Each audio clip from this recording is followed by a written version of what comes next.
Okay, this particular video is for a photo combination assignment. As you can see, I have it pulled up here on Canvas. We're going to take one element from one photo and put it into another. And then we're going to save the resulting photo as kind of project one.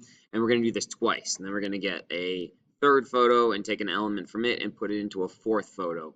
And this is really all about how well you're able to figure out how to select. The magic of Photoshop is being able to get a good selection as you combine two photos together. You want to make it look believable, make it look like the thing that you're importing into the photo was always there to begin with. So if you don't have Photoshop on your computer, that's primarily what this video is for. There are a lot of online tools that you can use that are similar to Photoshop that are free that you can use online to be able to create your projects or creations. So the one that I'm going to be showing you in this tutorial is called uh, Pixlr. So Pixlr.com. And so this is a photo editor. You're going to be selecting the Pixlr E is what you're going to be doing here. So we're going to try that one. And you're going to have to create a new, open a new image. So I would recommend, probably would be easiest to pick the picture that you're going to be selecting something out of.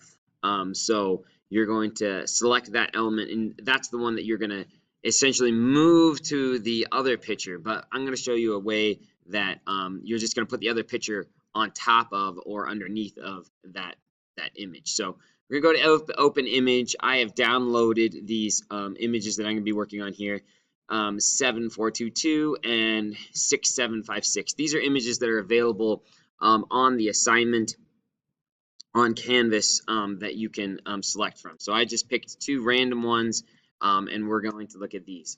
So what I'm going to do is I'm going to select this teacher who's kind of talking to some of the students. This is the first day of school at the former school I used to work at in Colorado Springs. So I'm going to make a selection around him, and then I'm going to erase everything else in the photo, and I'm going to put another photo underneath of him to be kind of the new background, if you will, of the photo. So there's several tools that you have available to you to create this selection. This is the Lasso tool. You can just kind of draw your selection really quick, and as you can tell, it's not going to be that great, but there's kind of the Lasso tool. You can use a magic wand tool, and what that does is it will hold on, let's undo this selection that I just made here. Deselect. There we go. So magic wand, it'll select the pixel that you've clicked on and everything that's really close in color to that pixel. So you can see my tolerance currently set at 32. That's kind of the default for Photoshop and apparently for this. I'm going to make it more like 50 because everything that's kind of around him should be fairly close. But you see what the problem is, when I made it 50, it ended up picking up all of this other stuff that I don't really want. So if I just select his shirt, then that gives me most of the shirt. And really, when you're doing this, the important part is the edges is what you are trying to get with the magic wand. And obviously, it's not working very well because I keep getting all this other stuff that I don't really want. So we're going to not use the wand selection. We're going to try this magnetic lasso here. So let's see if I can draw around him.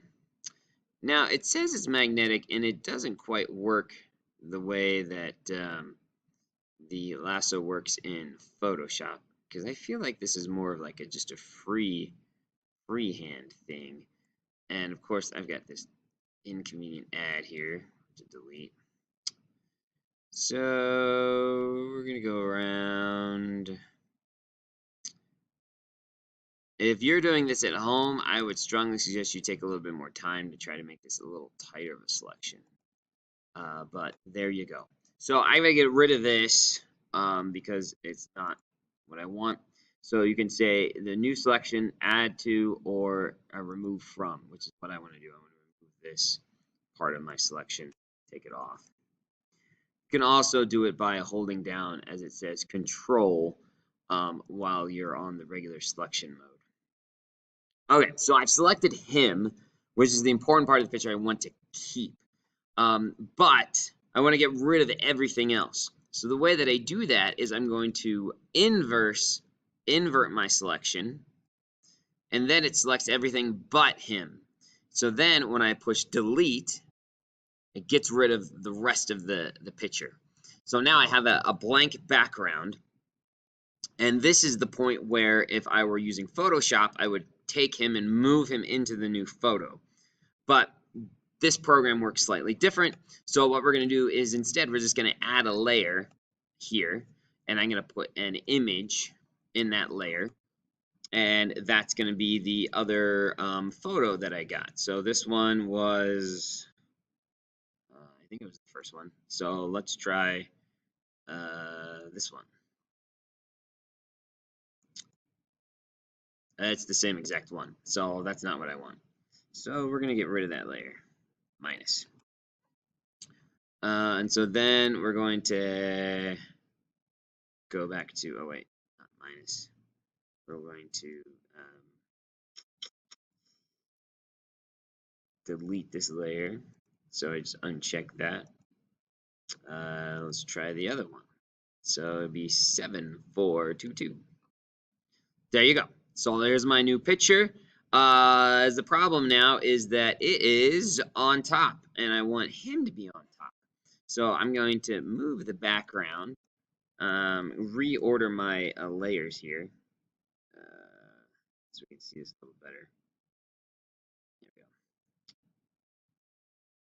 we go. Okay, so click on this and move this to be, oh, we got to unlock it. There we go. And then we can move him on top. So now he's on top, and I can put him as part of this other picture. If I want to resize him, obviously I can take this, and I don't even have to hold down the shift to keep the proportions. It's going to proportionately change him down, and I double click. It's going to keep his size on there, and now I have him as part of the new photo. So at this point, I would save this image. So I go to File, Save, make the new image file. So I would call this Photo Combo 1, and I can download that, and it then downloads to my computer. If you are doing this on a Chromebook, then hopefully when you hit download, it's going to put it onto your Google Drive, and then you can upload that file or share the link for that file to the photo combinations assignment. So that's how you select something, get rid of the background, put a new image behind it, and then you can resize your selection to get it to fit in. You also can rotate this selection around. If I wanted to, I could, maybe I can rotate him. Oh, it's up here. Rotate left, rotate right. So I can do that. Although I would want to do a at a certain angle. You might not be able to do that. Oh, wait. There we go. So I can rotate him around. So really simple how to combine two photos using the Pixlr app, and then just save that and turn it in for the assignment. Hopefully in the future as well, you can use this if you want to remove backgrounds from images for the yearbook and for other assignments that you'll be doing for the class.